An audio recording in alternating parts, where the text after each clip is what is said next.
नमस्कार मंडळी. मंडळी, आपल्या चॅनलमध्ये नुकतेच आपण 12 व्हिडिओ प्रकाशित केलेले आहेत, ज्यामध्ये आपण सर्व 12 राशी व त्यामधील असलेल्या नक्षत्रांची सुद्धा संपूर्ण माहिती घेतलेली आहे.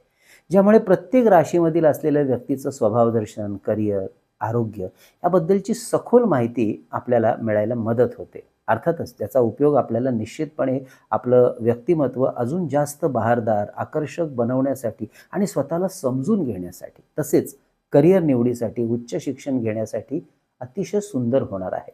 अजूनपर्यंत आपण हे व्हिडिओ आपल्या राशीचे पाहिले नसतील तर अवश्य पहा. या सर्व 12 व्हिडिओंची लिंक याच व्हिडिओच्या खाली डिस्क्रिप्शनमध्ये आम्ही देत आहोत. म्हणजे आता आपण सुरू केलेली आहे 27 भागांची राशी चक्रातील सर्व 27 नक्षत्रांच्या सखोल माहितीची ही मालिका. त्यातला हा 19वा भाग आहे. यामध्ये प्रत्येक नक्षत्रामध्ये जी 4 चरण असतात, त्या प्रत्येक 4 चरणाबद्दल सुद्धा विस्तृत माहिती आपण यामध्ये घेणार आहोत. त्यामुळे अर्थातच आपल्याला आणखीन अधिकची माहिती आपल्या व्यक्तिमत्वाबद्दल, आरोग्याबद्दल, करिअरबद्दल मिळायला मदत होणार आहे. आणि सर्वात महत्त्वाचं म्हणजे आपल्या या नक्षत्रांच्या मंडळींनी कोणती करायची आहे साधना, उपासना, मंत्रपाठ याची सुद्धा माहिती व्हिडिओच्या नंतरच्या भागात. त्यामुळे व्हिडिओ संपूर्ण पहा. म्हणजे मी वास्तू ज्योतिष सल्लागार नयन धोत्रे आपल्या सगळ्यांचं स्वागत करतो आपल्या या आवडत्या यूट्यूबवरील चॅनल ज्योतिष कट्टामध्ये. चॅनलला अवश्य सबस्क्राईब करा, सोबत दिलेलं बेलचं चिन्ह सुद्धा दाबा. चला तर मग माहिती करून घेऊया 27 नक्षत्रातल्या 19व्या नक्षत्र मूळ नक्षत्राविषयी. मूळ हे नक्षत्र संपूर्णपणे धनु राशीमध्ये येतं, म्हणजेच मूळ नक्षत्राचे सर्व 4 चरण या धनु राशीमध्ये येतात. हे राक्षसगणी नक्षत्र आहे आणि याचा स्वामी ग्रह आहे केतू. तत्व जल आहे. तर धनु राशीचा स्वामी ग्रह आहे गुरु. त्यामुळे या नक्षत्रावर गुरु आणि केतू या दोनही ग्रहांचा प्रभाव पडलेला दिसतो. या नक्षत्राची देवता आहे राक्षस कुळामधील असलेली देवता नैऋत्ती ही आहे. आणि ही देवता विनाश व प्रलय यांची कारक देवता मानली जाते. यामधील नामाक्षर आहे ए, यो, भा, भी. हे नक्षत्र गंडमूळ नक्षत्र आहे. याचा अर्थ या मंडळींना सतत कोणत्या ना कोणत्या संकटांना आयुष्यामध्ये सामोरं जावं लागतं आणि म्हणूनच जन्मताच या नक्षत्राची शांती केली जाते. त्यामुळे या नक्षत्रामधील व्यक्ती विनाशकारक कार्याला चांगला परिणाम देऊ शकतात, परंतु त्यामुळे या नक्षत्राला सर्वस्वी वाईट मानणं हे मात्र फार चुकीचं ठरतं. कारण या नक्षत्रावर धनुराशीचा स्वामी ग्रह गुरु, या गुरुग्रहाचा शुभ परिणाम सुद्धा असतो. त्यामुळे हे समाजातील चांगली, परोपकारी, सेवाभावी कार्य सुद्धा यांच्याकडून मोठ्या प्रमाणात होताना दिसतात व लग्नासारखी शुभ कार्य या नक्षत्रावरती करू शकतात. या नक्षत्राचं बोधचिन्ह आहे झाडांची एकत्र बांधलेली मुळं. यावरून सुद्धा असं समजतं की या लोकांमध्ये आपल्या कुटुंबातील, आपल्या समाजातील, मित्र परिवारातील मंडळींशी, लोकांशी जोडून एकत्र एकरूप होऊन राहायला जास्त आणि अगदी मनापासून आवडतं. आणि असे एकत्र राहिल्यामुळे यांची ताकद सुद्धा खूप चांगली वाढलेली दिसते. आणि यामुळेच ज्योतिषशास्त्र या नक्षत्रातील व्यक्तींना नेहमी सल्ला देतं की आपल्याला आयुष्यामध्ये मोठं यश, मोठा मान सन्मान, मोठं कार्य करायचं असेल, मिळवायचं असेल तर आपल्या मित्र, नातेवाईक यांच्या सहकार्याचा स्वीकार करून पुढे जा, एकत्र येऊन पुढे जा आणि यश मिळवा. या लोकांमध्ये दृढता, दृढ आत्मविश्वास खूप चांगला असतो. ही मंडळी सरळ साध्या स्वभावाची असून यांच्या महत्वाकांक्षा फार मोठ्या असतात.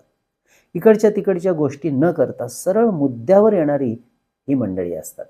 कोणत्याही गोष्टीच्या मुळाशी, तळाशी, खोलात जायला यांना मनापासून आवडतं. ज्याला आपण बाल की खाल निकालना असंही व्यवहारामध्ये म्हणत असतो. आणि म्हणूनच ज्या क्षेत्रामध्ये सूक्ष्म आणि सखोल संशोधन आहे, कार्य आहे, असं क्षेत्र या मंडळींसाठी यशस्वी ठरतं. अत्यंत प्रसन्नचित्त, आनंदी व्यक्तिमत्व असतं या मंडळींचं. यांना नेहमी खरं बोलायला आणि खरं वागायला आवडतं. कोणाचंही वाईट करायला, वाईट चिंतायला सुद्धा या मंडळींना बिलकुल आवडत नाही. मात्र यांच्या कोणी वाईटावर उठलं, याची कोणी खोड काढली तर मात्र यांचे विध्वंसक स्वरूप आपल्याला पाहायला मिळतं. मग मात्र यांच्यासारखे वाईट हेच. सत्याचा शोध घ्यायला यांना मनापासून आवडतं. थोडक्यात जीवनाचा शोध घेणं हे त्यांचं ध्येय असतं. आयुष्याचा खरा अर्थ काय आहे, काय खरं आहे, काय खोटं आहे याचा शोध घेणं हेच यांच्या जीवनाचं खरं जीवन ध्येय ठरलेलं असतं. केतूचा प्रभाव या नक्षत्रावर असल्यामुळे स्वतःचा शोध घेणं, जीवनाचा अर्थ समजून घेणं, सत्याचा शोध घेणं, संशोधन करणं, कोणत्याही गोष्टीच्या मुळाशी जाणं हा त्यांचा मूलभूत स्वभाव आहे. कोणत्याही परिस्थितीमध्ये जे काही हाती घेतलेलं कार्य आहे ते यशस्वीपणे पूर्णत्वाला नेण्याकडे यांचा नेहमीच कल किंबहुना अट्टाहास असतो असं म्हणायला हरकत नाही. जीवनातील सर्व प्रकारचे चढ उतार यांच्या आयुष्यात येतच असतात. त्यामुळे जीवनाबद्दल काही वेळेला नक्की कोणतीच शक्यता ठामपणे यांच्या जीवनाबद्दलची सांगता येत नाही.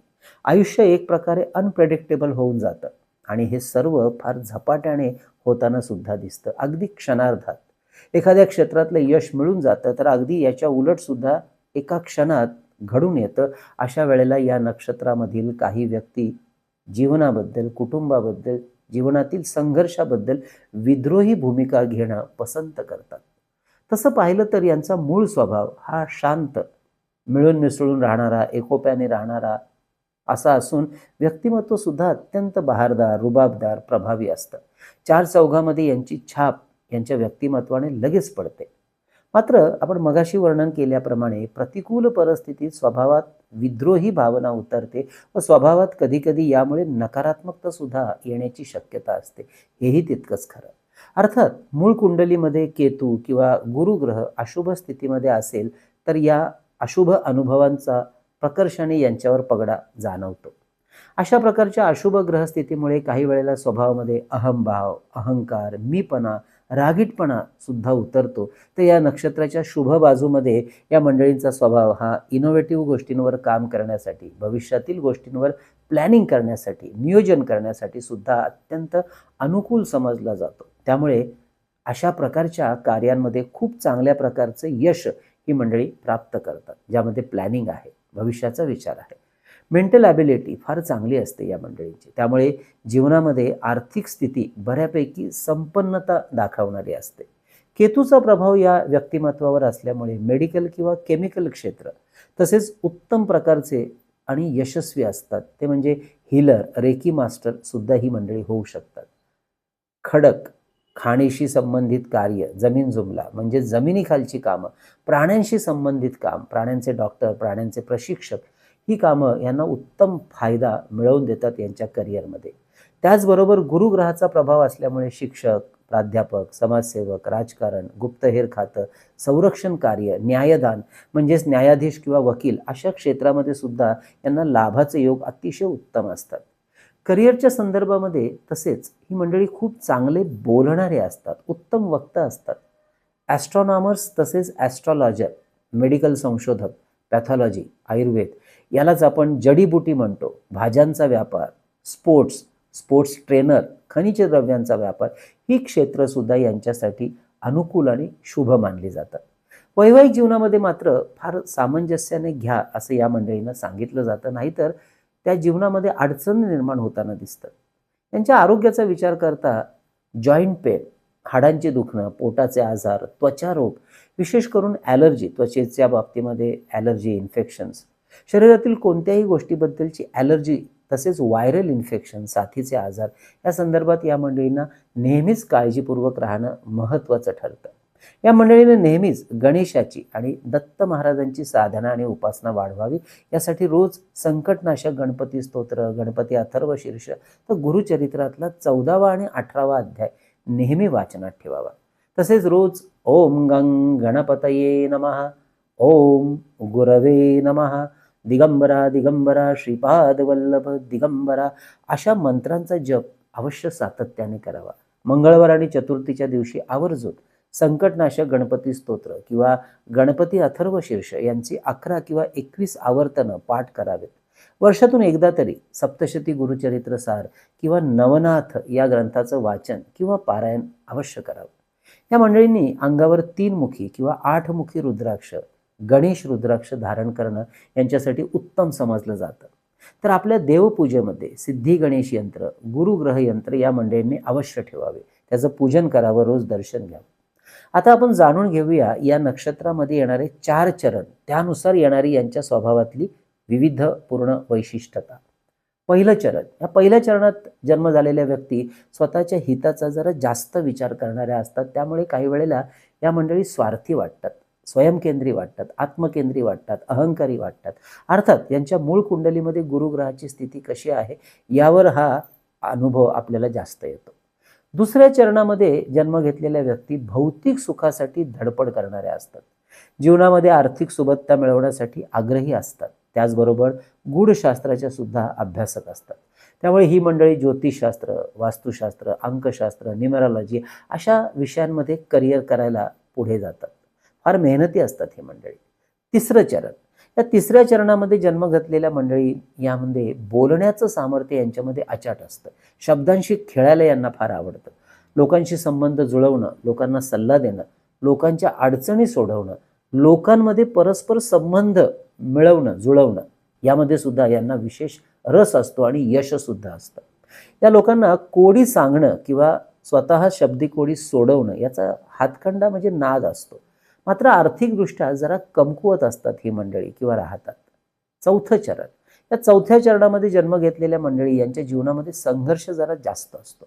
विशेष करून भावनिक मानसिक अडचणी जीवनामध्ये अधिक प्रमाणामध्ये असतात आणि म्हणूनच ज्या दिवशी यांना समजतं की भावनिक होऊन इमोशनल होऊन चालणार नाही, तर यशस्वी आणि संपन्न आयुष्य जगायचं तर त्यासाठी आपल्याला व्यावहारिक निर्णय घेणं आणि व्यावहारिक होऊन जगणं जरुरीचं आहे. त्या दिवसापासून मात्र यांचा काळ, चांगला जो काळ आहे तो सुरू होतो. मंडळी, ही होती मूळ नक्षत्राची संपूर्ण माहिती. पुढील भागामध्ये पूर्वाषाढा ह्या धनु नक्षत्र राशीमधीलच नक्षत्राची आपण माहिती करून घेणार आहोत. तर मंडळी, आजचा हा विषय कसा वाटला अवश्य कळवा. जास्तीत जास्त लोकांपर्यंत आपला विषय पोहोचावा, प्रसार व्हावा म्हणून आपल्या ह्या चॅनलला आणि ह्या व्हिडिओला अवश्य शेअर करा. आवडला असेलच लाईकसुद्धा करा. म्हणजे आपल्या ज्योतिष कट्ट्याच्या वतीने आपण 3 पुस्तकं प्रकाशित केले. त्यातलं पहिलं पुस्तक म्हणजे विविध स्तोत्र आणि मंत्र यांचं संकलित केलेलं पुस्तक चैतन्य लहरी, जे 330 रुपये फोनपे करून आपण मागवू शकता. दुसरं पुस्तक म्हणजे श्री सप्तशती गुरुचरित्र सार, हे 700 ओव्यांचा परमपूज्य टेंबे स्वामी महाराजांनी लिहिलेला ग्रंथ 151 रुपये फोनपे करून आपण मागवू शकता. तर अष्टोत्तर शतनामावली, यामध्ये विविध देवदेवता आणि काही महत्त्वाचे ग्रह यांची 108 नावं संकलित केलेली आहेत. हे पुस्तक सुद्धा 151 रुपये फोनपे करून आपण मागवू शकता. त्यासाठी आमचा संपर्क नंबर आहे 9892156163. हा नंबर नेहमीच आम्ही थंबनेलवर आणि खाली डिस्क्रिप्शनमध्ये देतच असतो.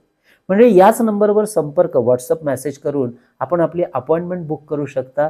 ज्योतिष आणि वास्तू विषयातलं कन्सल्टेशन आमच्याकडून सखोल पद्धतीने घ्यायचं असेल तर हे सशुल्क मार्गदर्शन आपण घेण्यासाठी अवश्य व्हॉट्सअप मेसेज करा, माहिती घ्या आणि त्यानंतर आपली अपॉइंटमेंट बुक करा.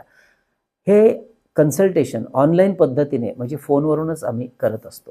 तसेच मंडळी, विविध ग्रहांची यंत्र आणि विविध रुद्राक्ष ही सुद्धा आपल्याला घरपोच मागवायची असेल, आपल्या वास्तूतली चैतन्य ऊर्जा वाढवण्यासाठी हे पितळेचं अप्रतिम धूपपात्र आपल्याला मागवायचं असेल तर अवश्य आम्हाला व्हॉट्सअप मेसेज करा, माहिती घ्या आणि त्यानंतर आपले ही ऑर्डर बुक करा. तर मंडळी, असा हा व्हिडिओ कसा वाटला अवश्य कळवा. पुढच्या भागात पुन्हा भेटूया नवीन नक्षत्राविषयी. तोपर्यंत कळावे लोभाय असावा. धन्यवाद.